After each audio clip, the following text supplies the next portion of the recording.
Welcome back to the Crochet Chronicles, my friends over at yarnspirations.com. I'm your host Mikey. Today we're going to do the Happy Easter wreath. This is a really neat little wreath that we're going to be doing almost like a lacy look that is going to go over top of a wicker based wreath, but you can just find those wreaths on in a craft store. So the wreath is actually 14 inches in diameter, so this here is going to overlay. Now when I was originally looking at this pattern many years ago, I originally thought that this whole overlay is going to be done as a round circle, and technically it's not. It's only done in rows, and so then when you're done you're just going to wrap it around and it'll form the circle. So I was thinking, is it really that easy to do that? And it turns out it is. So I've done a sample behind the paper here. You're also going to be doing some eggs today, so I'm going to show you how to do one egg, and that's using Lily Sugar and Cream ombre yarn in order to create the look, and then it has ribbons. So I'm going to rely on you to just look at the photo, just hot glue or do anything if you want to mimic the image of it, but today I'm going to show you how to do the lace overlay and how to do one egg, and then you can work on the project on your own. So here's one little egg, and you can just attach it to the wreath using some hot glue. They have ribbons that are wrapped halfway around in the middle section here and then just popping off just for extra ideas. I decided here, instead of using a ribbon within the eyelets that are created here in the pattern itself, I just used Bernat Velvet Plus, and then I just weaved it in. So I just happen to use a pink color. I just don't have the label for it. So I just used that, and that's what you're seeing popping in and out. So if you have this and then you have these kind of coming out like in a different part of the wreath, it actually looks pretty cool. I'm going to be demonstrating the white with using blue because you can't see white on a white background. So let's continue. So you're going to chain 142 to get yourself started. I don't know what the chain counts are if you're changing your size wreath, so I'll just be very transparent with that because I'm sure somebody will make a comment. So either chain 142 and just start. So 1, 2, 3, 4, 5, and if you are going to improvise and you want to just try something on your own, you can do multiples of 4 plus 2. So 4, 4, 4. When you're happy with it, add 2 more. So either chain 142 or multiples of 4 plus 2 if you're going to improvise. So now that you got your first chain done, you're gonna go second chain from the hook and trace it back. So second chain, so here's the first, and go in the back hump only and just single crochet in each of the chains going all the way back to the other side. Please do that, and I'll see you back here in just a moment. Once you come all the way across your chain, you're gonna turn and we're gonna do row number 2. Row number 2, we're going to chain up 1 and we're going to single crochet in the first stitch. Then you're gonna create those eyelets that you're gonna be able to weave those ribbons through. So you're gonna chain 1, skip the next stitch and single crochet in the next, and you're gonna do that all the way across. So chain 1, skip the next one, single crochet in the next one after that, and I want you to do that all the way across. This is row number 2. So coming all the way to the other side, chain 1, skip this one and go into your very last one, so the stitch counts should be equal. You're gonna turn your work and let's do row number 3. So row number 3, chain 1, you're going to single crochet in each of the single crochet stitches below, and you're also going to single crochet in the chain 1 space. So that will keep those spaces open so you can do your ribbons later. So single crochet in each of the stitches and chain 1 spaces all the way across. This is row number 3. So it came all the way across, so if you pull it apart you can see those spaces. So you're gonna turn your work and let's do row number 4. So row number 4, the very beginning and the end is slightly different from everything else in the middle. So to start, you're going to chain 1 and the first 2 in a row will be single crochet. So 1 and 2, and then you're gonna start your pattern. So chain 1, skip 1 and single crochet the next 3 in a row. So 1, 2, 3, and then do that again. So chain 1, skip 1 and then single crochet the next 3, and you're gonna do that all the way down your chain, or sorry, all the way down your row. So you're gonna go all the way down, you'll chain 1, and you will find when you skip you'll have only 2 left, and you'll do the final 2, and that will be the end of row number 4. So row number 5 is the final round already, or sorry, final row already, and let's begin. So let's do the 5th and final row. I had to change out my yarn. I actually filmed this twice. Realized after I launched it that I had made a mistake in the pattern, and actually thanks to a crocheter for pointing that out. So what we're going to do is final row number 5 is just chain up 1 and you're going to single crochet in the same stitch as the beginning. I'm just gonna go over top of my stragglers if that happens to you. Easy way to fix. Now each of these chain 1 spaces are each going to have something. So we're going to start with the double crochet first, chain 1, and then a double crochet, and then a chain 1, and then a double crochet again, and this is where you're gonna apply a picot. So you're gonna chain 3. So 1, 2, 3, and slip right here and pull through and through, chain 1, and you want to do, see how there's a total of 5 of these double crochets. So just think about it in sets of 5. So there's a double crochet after you've done the chain 1, and a double crochet again. Okay, so all of that is in that space, and you're gonna come to the middle one of the single crochets and slip stitch, and then start the next one. So you start with the double crochet, and then chain 1, double crochet, chain 1, and double crochet, and do a picot. So 1, 2, 3, slip right here, pull through and through, chain 1, and then do the other side. So it's a double crochet first, chain 1, and double crochet, and then the middle one of the grouping of the 3 single crochet is a slip stitch, and I'll just demonstrate it one more time, and you're just gonna work your way all the way across. So my first take that I didn't realize that there's 5 double crochets. I only did it with 3. Still worked out, but it wasn't accurate to the pattern. And then coming down the other side. So eventually you'll hit the other side of all the way across.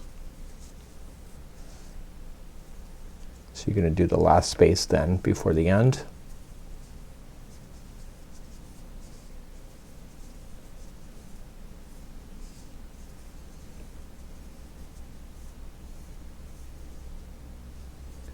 You'll do your picot, chain 1, double crochet in, chain 1, double crochet, and on the very last one here, if you're following the pattern, you're just going to slip stitch into the very last stitch, and that will be it.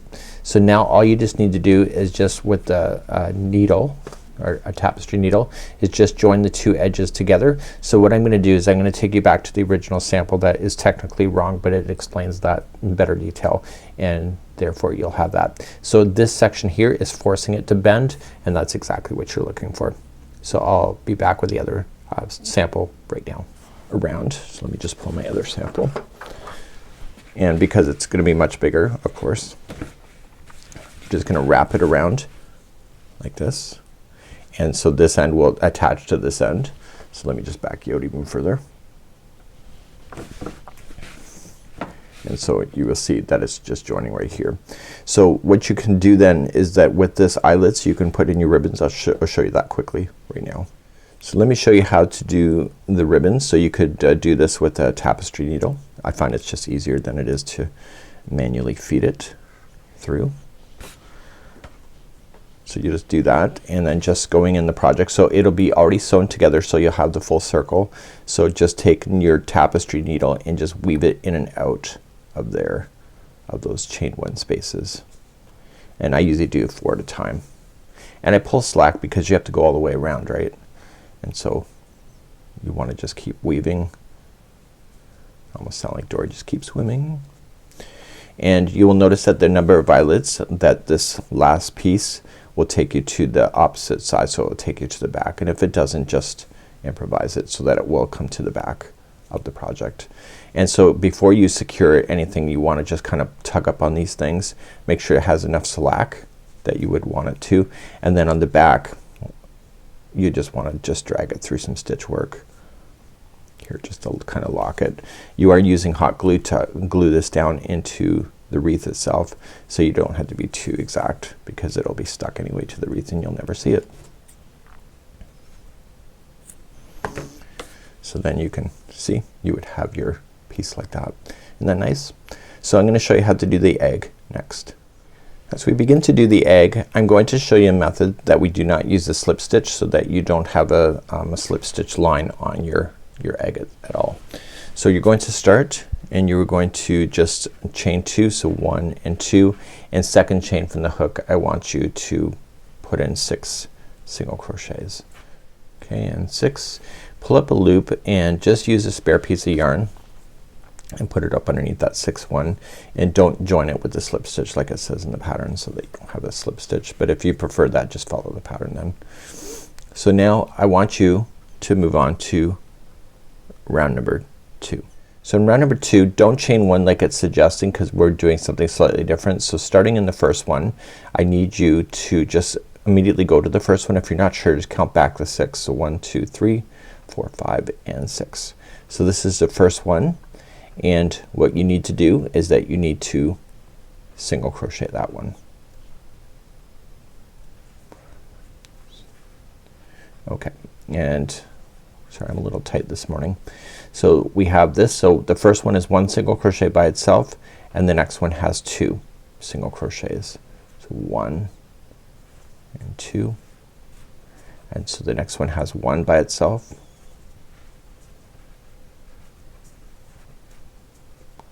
and the next one has 2,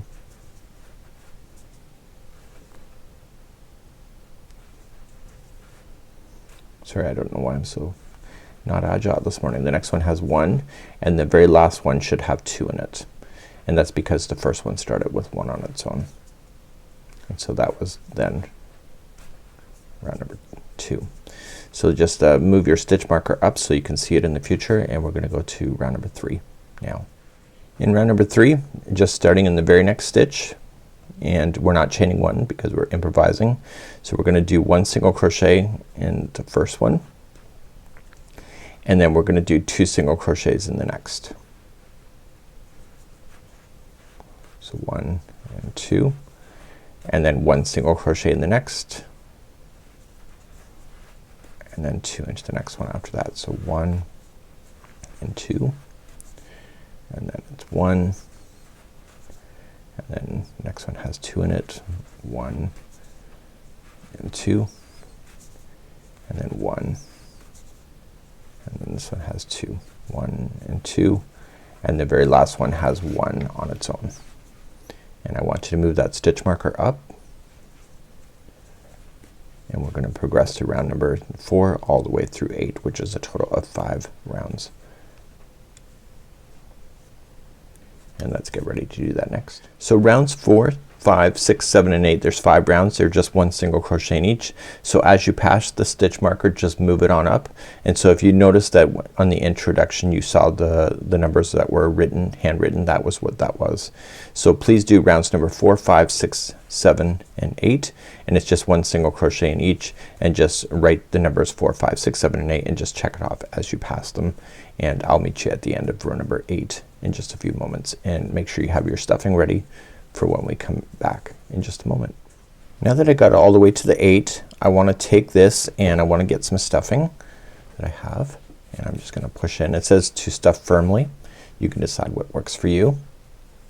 I think my original egg is not stuffed as much as it could be, but you know, it all depends on what you would like to do as well. You could also put yarn tails and stuff inside if you don't have stuffing. So I'm just gonna stuff it like this for now, and then make a judgment call as I go. We're gonna move on to round number 9. So in round number 9, we're going to single crochet into the first one. Again, we're improvising, and then in the next 2 we're gonna put 2 together. So just going into the next one, pull through, and the next one after that, pull through, and then pull through 2, and that was a 2 together single crochet. So then the next one is 1 by itself, and then the next one is 2 together, and you're gonna do that all the way around. This is round number 9. It's a nice easy project to be able to work through.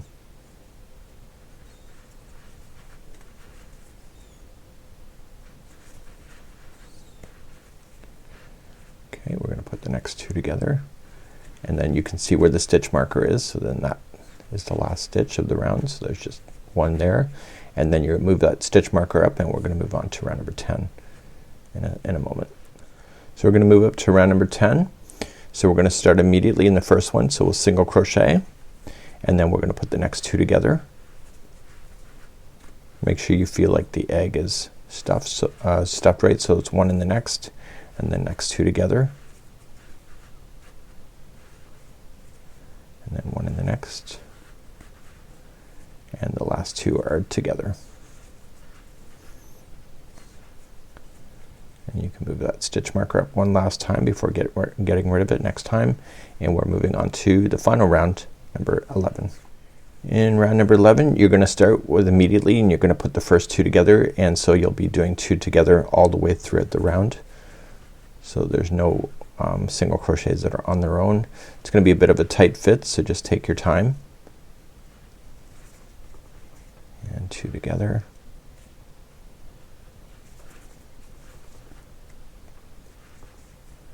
And then finally the last one and two together, and you can always stop if you feel like you're done.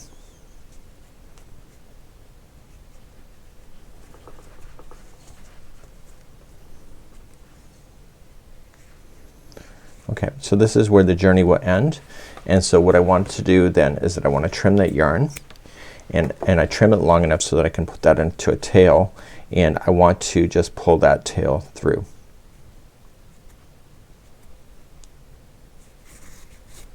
I can move the stitch marker out, and you see it's kind of like this. So what we need to do is that we need to put that through a tapestry needle to kind of shape it better.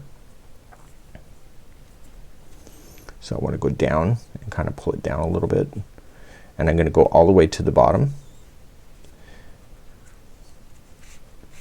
and that will cause it to shape. So it'll pull that edge down, so just keep on going. And then go back up through a slightly different path all the way to the top.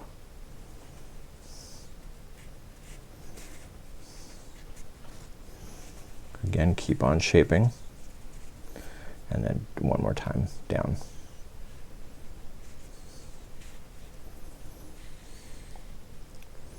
And then shape, and that's where I'm gonna cut it right there.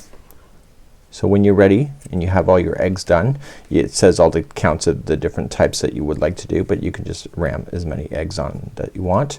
You can enjoy and just hot glue them to your project, and you'll notice that 3 eggs are hanging by ribbons in the middle. Again, you can decide what's going to work for you. So this is how you would do the components for the Happy Easter wreath. Please enjoy, and we'll see you again real soon. Bye bye.